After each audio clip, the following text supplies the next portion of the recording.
Luqas chapter 11. And it came to be while he was praying in a certain place, as he ceased, one of his taught ones said to him, Master, teach us to pray, as Johanan also taught his taught ones. And he said to them, When you pray, say, Our Father in the heavens, let your name be set apart. Let your reign come. Let your desire be done on earth as it is in heaven. Give us day by day our daily bread, and forgive us our sins, for we also forgive everyone who is indebted to us. And do not lead us into trial, but rescue us from the wicked one.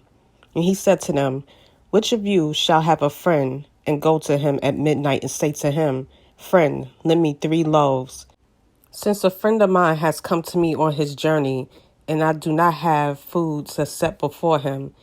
Then the one answering says, Do not trouble me, the door is already locked, and my children with me are in bed. I am unable to get up and give to you. I say to you, if he does not get up and give to him because he is his friend, he shall get up and give him as many as he needs because of his persistence. And I say to you, ask and it shall be given to you. Seek and you shall knock and it shall be opened to you. For everyone asking receives, and he who is seeking finds, and to him who is knocking it shall be opened. And what father among you, whose son asks for bread, shall give him a stone?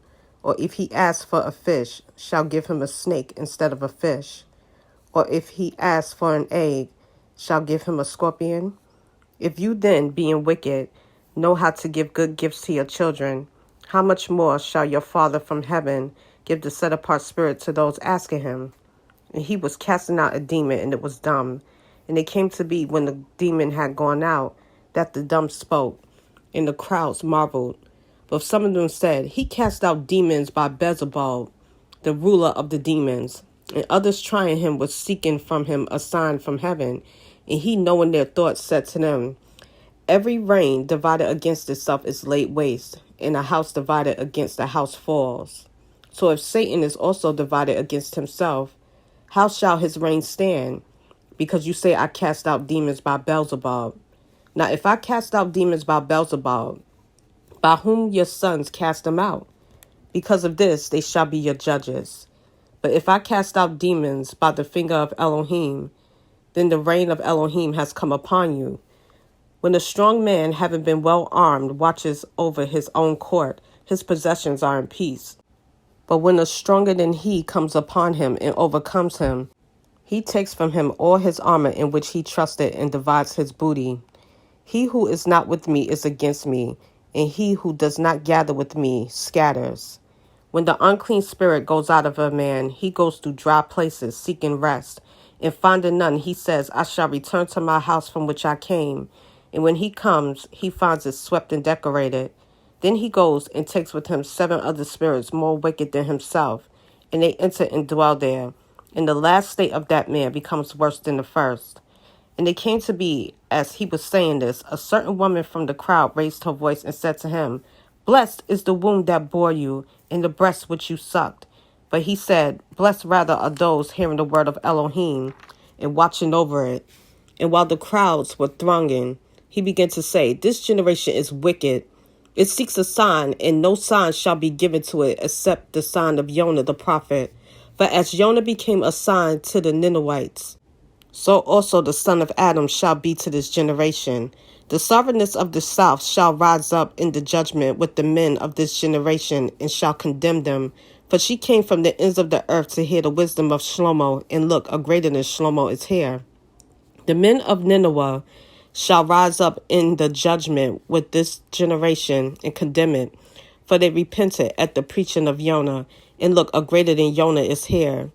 And no one, when he has lit a lamp, puts it in a hidden place or under a basket, but on a lampstand, that those who come in shall see the light. The lamp of the body is the eye. Therefore, when your eye is good, all your body also is enlightened. But when your eye is wicked, your body is also darkened. See to it, therefore, the light which is in you is not darkness. If then all your body is enlightened, having no part dark, all shall be enlightened, as when the bright shining of a lamp gives you light. And as he spoke, a certain Pharisee asked him to dine with him. So he went in and sat down to eat. And when the Pharisee saw it, he marveled that he did not first wash before dinner. And the master said to him, Now, you Pharisees, make the outside of the cup and dish clean, but your inward part is filled with greed and wickedness. Mindless ones, do not he who made the outside make the inside also? But give in kindness of that which is within, and see, all are clean to you. But woe to you, Pharisees, because you tithe the mint and the rule and every plant, and pass by the right ruling and the love of Elohim. These you should have done without leaving the others undone. Woe to you, Pharisees, because you love the best seats in the congregations and the greetings in the marketplaces. Woe to you, scribes and Pharisees, hypocrites, because you are like the unseen tombs, and the men walking over them do not know. And one of those learned in the Torah answered and said to him, Teacher, when you say this, you insult us too. And he said, Woe to you also, you learned in the Torah, because you load men with burdens hard to hear, and you yourselves do not touch the burdens with one of your fingers. Woe to you, because you build the tombs of the prophets, and your fathers killed them. So you bear witness that you approve of the works of your fathers, because they indeed killed them, and you build their tombs. And because of this, the wisdom of Elohim said, I shall send them prophets and emissaries, and some of them they shall kill and persecute, so that the blood of all the prophets which was shed from the foundation of the world shall be required of this generation. From the blood of Habel to the blood of Zechariah, who perished between the slaughter place and the dwelling place. Yes, I say to you, it shall be required of this generation. Woe to you, learned in the Torah, because you took away the key of knowledge. You did not enter in yourselves, and those who were entering in you hindered. And as he was saying this to them, the scribes and the Pharisees began to oppose him fiercely and to draw him out on many subjects, watching him and seeking to catch him in whatever he says, so as to accuse him.